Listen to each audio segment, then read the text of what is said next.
Welcome to another episode of our leadership video series, where we sit down with inspiring leaders who are shaping the future of work through authenticity, vision, and a people-first approach. This week, we're joined by Alyshia Kisor Madlem, Vice President of People Systems at Found Search Marketing. Alyshia has built an incredible career leading both people and operations teams across multiple agencies. And today, she's sharing what shaped her as a leader, how she balances empathy with structure, and what it really takes to keep teams engaged in a hybrid world. Let's dive in. As someone who oversees both people and systems, how do you balance empathy and structure in your leadership approach? Those two things that are more about structure and process, can sometimes feel in direct conflict with people leading. I think you always have to start with empathy in any process. You have to understand, what am I trying to accomplish in terms of the operational thing I'm trying to do? But the only way that gets done is with people. I like to always approach things thinking about, all right, ideally, what is the process we're trying to do here? Ideally, what would we like to accomplish? Ideally, who are those people? And then really sit there and think about, all right, what is the working style of the people that are involved in this? How can I best get their cooperation? How can I best get their input? And I think we create a lot of process and structure without the input of the user or the people having to do that. We get really excited about creating something from the operational standpoint, and then we put it on people where we just go, hey, here you go. This is for you. Aren't you excited? And they'll say things, did you think about this? Or did you think about that? And often you haven't, because you're not in the weeds, you're not in the trenches using the thing. You're not the person that's actually doing this. We have just created something in a vacuum. So I like to start again with that empathetic end and saying, okay, who do we need to talk to? Who needs to be involved in this process? What voices do we need as we create before we make a thing and then have to go back and redo the entire thing because we didn't think about aspects that are coming from that doer or the end user? Try to involve the right people, the right stakeholders, and stakeholder can feel like a big word. These are just the folks that are going to use this or be our advocates or the frontline people dealing with something in structure, whether that is a workflow process, whether that is a ticketing system, whether that is how we talk to our clients, whatever that is, it needs to have that involvement of those folks. Get their buy-in, be able to get their thoughts. And because we include them, again, at the end, they often can advocate for that structure, that process, without leadership necessarily having to do that. It feels less like someone has directed something at you, more like we have collectively created something. So get their buy-in, get the ability to have those individual perspectives that we haven't thought of that they bring, and then use that to create. And then think about creating from an iterative standpoint. Many things that we create will never be done. It's impossible. Our world changes way too much. It changes way too fast. And right when you get that thing out, oh, here comes a new ability. Here comes a new capability. Here comes a new tool. Here comes a new member of the team. So thinking about, what is the minimum viable product of this thing that I can do with these folks? And then how often can I monitor, maintain, and revise that thing so it's working for everybody? And I think that's something that's hard for process people to think about over time. You want to make a thing, put it out there, it is real, it is done, you accomplished it. And often it's just, I've accomplished this phase or this milestone. But I think getting that collective going, almost crowdsourcing things, allows you to get that fuller version of a structure or process. It allows that buy-in and advocacy as you would implement that thing. So that's typically how I like to approach it, to try to have both ends, the operational perspective and the people perspective. What do you think today's leaders need to do differently to keep teams engaged in a hybrid or fully remote world? I think there's been this constriction of remote and hybrid work because there's a philosophy that the only way we can productively collaborate and create culture is by being in the same room as each other. And I emphatically do not believe that. I believe that there are many, many ways to create a cohesive culture that people want to participate in, no matter where your team members are. I just think it takes more work. And I don't necessarily know that people understand how to do that work. So when remote started to become a bigger and bigger thing, it became like, let's have happy hours, right? That was sort of our way to connect. Everybody pop on a meeting and let's do trivia. And I do think those are valid ways to connect. But I think it has to become a connection strategy that you do, where instead of othering everyone who's not in a physical location, if you have one, it is to say, how do we create some sort of consistency where we all feel like we we work for the same company, that we all work on the same team, and that we are not these two different groups that just happen to participate in the same way. I really think it has to be a consistent effort that has to be multi-pronged. It has to have a lot of communication, whether that's an internal comm strategy or an intranet or something like that, and ways to have people participate at whatever level that they feel like they can participate. Because obviously, all of our workers are different people as well. There might be people in house and remote who don't want to give as much about themselves to the culture. They want to show up to work and participate how they can. You'll have other people that want to give them their entire selves to the job. And you have to be able to advocate and know and service those people across a whole spectrum. So finding what aspects of your culture are things that everyone can participate on. So like we do polls at our office. They're just really easy. They're things like, what's your favorite Pop Tart? Or what's your favorite fall activity? Those are things that anyone can participate in. We have an actual internal comms strategy where we talk about, here's how we spotlight our employees. Here's how we offer committees for connection. Here's how we allow you to do volunteering or events or help train, involving people in onboarding, setting up peer and mentoring relationships, all of those things, not just one of those things, but all of those things. So you enable people to have a way to connect to the company in terms of an actual physical thing to do. I think the second piece is having a very solid mission, vision, and values and repeatedly connecting to those and having those lived out in practice from leadership team on down. We have a core values awards. I've had them at several companies that I worked at. I think those are really important to say this is how this is being demonstrated. It's just not a concept. It isn't something we just made up in a workshop. These are people that are living these values out and they actually mean success here at the company. They mean a valued employee. They mean a valued behavior and norm and ritual that we have here at the company, and having leadership demonstrate that and also reward that. I think is really important. We have to have something for everyone to coalesce around. You have to have something that we can all connect to that isn't just again, an event once a year or something like that. It has to be woven through the entire culture and it has to be maintained just like anything else. The way that we work and interact with each other, the way we create a team across geographies and across time zones and all that, it's a strategy just like anything else. It has to be invested in. It has to have support and resources. It can't just be something we reactively think about later and we're like, oh, we should have an event. We haven't had one in a while. Oh, it has to be on site so people feel this. It does not have to be. So I think those are some of the ways through the companies that I've been a part of where I've led the people function or created the people function. I felt like it has been my team's responsibility to create these structures that allow that connection. And at the end of the day, if you asked someone about their job, the first thing they would say is where they work, not what they do or who they work for. And to me, that's a sign that you have created a team, no matter where they are located, that feels connected to that company. Was there ever a time in your career when you had to completely rethink your leadership style to meet your team's needs? What sparked that change? Yes, the answer is a few different times. I work in a marketing agency. I've worked at many marketing agencies over my career. The core of those businesses is change and variety, so you have to be adaptable. But I would say the first big one was I worked at a smaller company. We decided to open offices in other states, so we came into that remote conversation, and this was pre that being done on a large scale.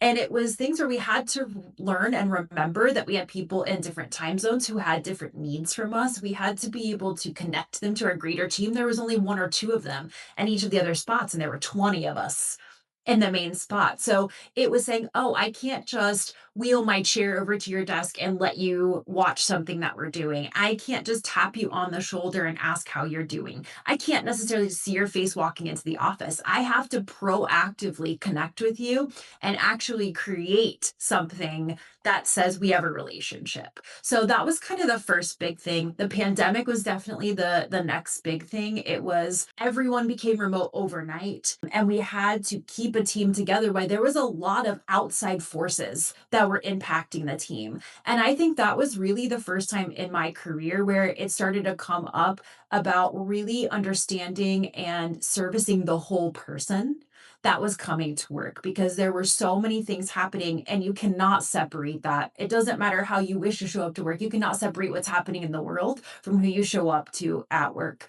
And so understanding what were some additional resources we could give people? What were some additional check-ins that we could do with people that maybe had nothing to do with work? That was just, how are you doing? The power of understanding that connection with your people as a leader and saying collectively, do we just need a little breath here? Collectively, do we need to institute something that allows our folks to know that, like, yes, we have to get things done. Yes, that we do have deadlines, but also here's that flexibility that you have to do things when it works for you, to take those timeouts, to take those mental health breaks, to take those breaths. How can we support that? So I think that was another major thing where I came up and you didn't really talk about what you did outside of work, and you just got the work done, and you did what it took. And there are a lot of good lessons from that, but there's also a lot of traumatizing experiences from that that we don't need to pass on to other generations of our workers. And so it was really saying this became an out loud thing at that time versus just here's an individual that we might want to work with on this thing. It became something we took stances on. It became things we invested out loud, transparently resources into. So I think that was another really big turning point for me in terms of a sponge expanding what was in my leadership toolkit. I think the third one for me was going through merger and acquisition. So I worked at a company that got acquired, which is very typical in these days, especially if you're working in a tech company or something that's tech adjacent.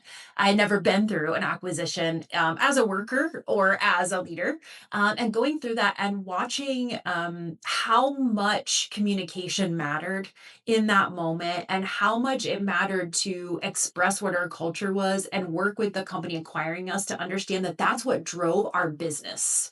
That is what made us good enough to be someone that you wanted to buy. Was our culture was a huge portion of that. Of course, the technical skills everybody had, the work getting done, yes. But what we had created as a company translated directly into dollars, and that those dollars are what you wanted to come to your company. So making sure to expand the communication between our team and our people, but also our team and our new leaders, and for the first time really bringing new leaders into the conversation and saying, hey, I need you to understand that this is critical. I need you to understand that this piece is something that makes our team operate in this way.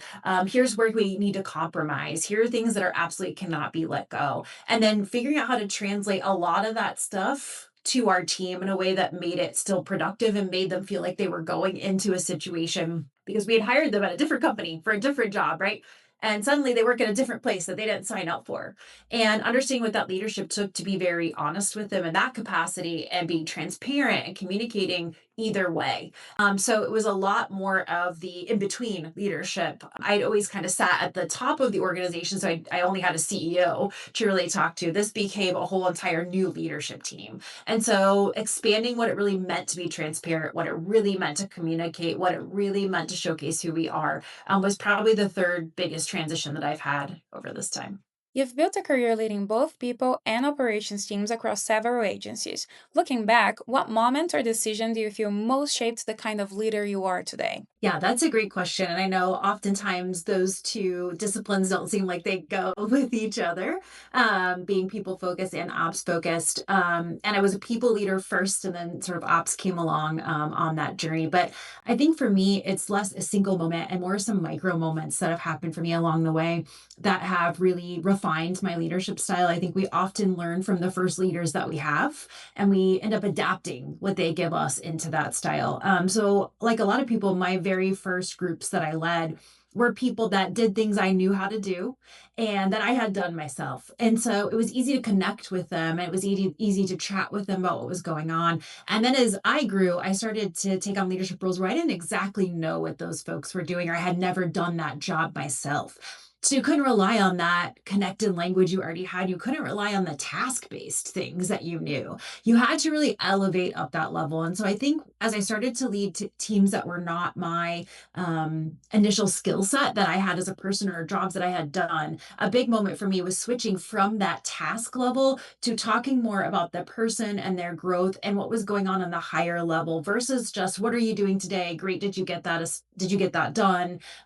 What's coming up next on your list? thinking very short term and talking more about, okay, what have been your challenges? What are your barriers? What has been going well? Where are you trying to go in your career? There's lots of ways to get that technical information of leadership, but to really connect with that person and understand strategically what they're doing or working through with them on their career path. That was a big jump for me in terms of how I was leading individual people and the teams that I was leading. What qualities do you think separate good leaders from great ones, especially when things don't go as planned? I love thinking through that because it's really easy to lead when everything's going really well. And when the times get tough is when you really have to figure out who you are and how you're going to get these people through this thing, and what decisions you have to make. So I think one of the biggest ones is understanding your leadership is to preserve the whole and not individual aspects necessarily. We're all going to connect with teams and people and tools and processes. We're going to have those things that we like and we advocate for. But when times get tough, your goal is that the whole survives, that the whole survives, thrives, and reimagines itself to whatever that might be. So you have to learn how to say, I need to think at that level versus I'm worried about this single person or this single team or this single client. I have to think about what decisions do I need to make so that the whole of all survives and thrives. And I think it can get really easy to get stuck into the minutia when things aren't going well and you're like, oh, I need to fix this single process or I need this single role to change or if only we got this single client. And it's like, no, we need to think up here. We need to kind of understand those are symptoms of problems and we need to understand what those actual problems are so we can solve them at that level versus firefighting at the symptom level. If you firefight at the symptom level, all you'll do is play whack-a-mole for years and you'll never quite get past it. You'll never quite get out of that cycle where you'll be like, we're doing great. Oh, back down. Rebuild ourselves, doing great. Back down. You have to move from being a circle to being a line. Hopefully a graph that goes up would be ideal. So I think that's one thing. I think it's understanding what transparency means in those scenarios and being as transparent as you can and communicating as best as you can. Even as leaders have been on the other side of this conversation where if you don't know what's going on, it's very easy to create narratives and most of our narratives are going to be extremely negative on what's going to happen because we don't have the information to create the context. So building things like FAQs, having leadership town halls, having sessions where people can hear from leadership about what's going on, releasing your plans to the team as much as you can, allowing them to see this is what we're doing to address these problems. Here's where we don't know answers. The power of I don't know in these situations is immense. We are still people as leaders and we don't have all the answers all the time. We don't always have it figured out. And I think it's okay to say, I don't know, comma, here is how we are building that solution. I don't know, comma, but here are the scenarios we are working through and we will let you know as that becomes more clear. I think people are really afraid to say that they don't know as a leader. And so either you make a very convoluted statement where you talk yourself in circles, you potentially put yourself at risk of making promises and assumptions to people, and what they hear out of what you said is not what the reality will be. And then there goes your engagement, there goes your motivation, there goes all that. I think you have to have the power of I don't know. And I think you have to, again, I know I've said it a few times, you have to have that empathetic lens to understand these are human beings that we are dealing with. And for most, all of us, we are not selling widgets. We are selling the skills and expertise and talents of human beings. They are what power our business. And it can get really easy when times are tough to play a blame game or decide that you don't need these people or you don't need these teams. At the end of the day, if you think about it truly, what are people buying from you? They're buying the skills, talents, expertise, gifts of these human beings. They are truly what power us. So how do we get through this time? Whether you have to make some of those ultimate decisions we never want to make as leaders, whether you have to go through layoffs, whether you have to shut down branches, whether you have to do those cost-cutting measures, do that the most humane way as possible. Try to do outplacement services, give people severance, explain to the team how those decisions were made, show how we're going to move past this for those that are behind. Realize that there is survivor's guilt for those folks who are still there as they lose team members and potentially friends. And trying to lead with that and understand these are human beings. They're not resources. They're not numbers on a balance sheet. They are human beings. And yes, we ultimately, at some point in our careers, leaders have to make those decisions. But how do we do that in the best way possible for the people that remain and the people that have gone?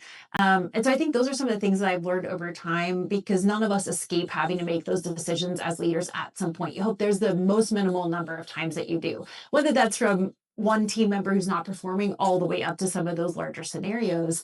But I think if you can blend sort of that transparency, the communication, the empathy, and the ability to admit what you don't know and share with your team how you will solve not knowing that, it helps everybody come out the other side of whatever that is still having a culture, still wanting to believe. It helps keep that attrition rate down. You survive intact. You just sort of like a phoenix rise from that pile of ashes. You want that next bird to come up. As the phoenix says, you don't want to remain the pile of ashes. So that is what I hope people do. And some of the things that have been successful for me when we have gotten into those times where we're like, this is not going the way that we need it to go or we want it to go, but we need this thing and we want this thing to continue to be here and be alive and service our clients and service these people. This is how we get through this time.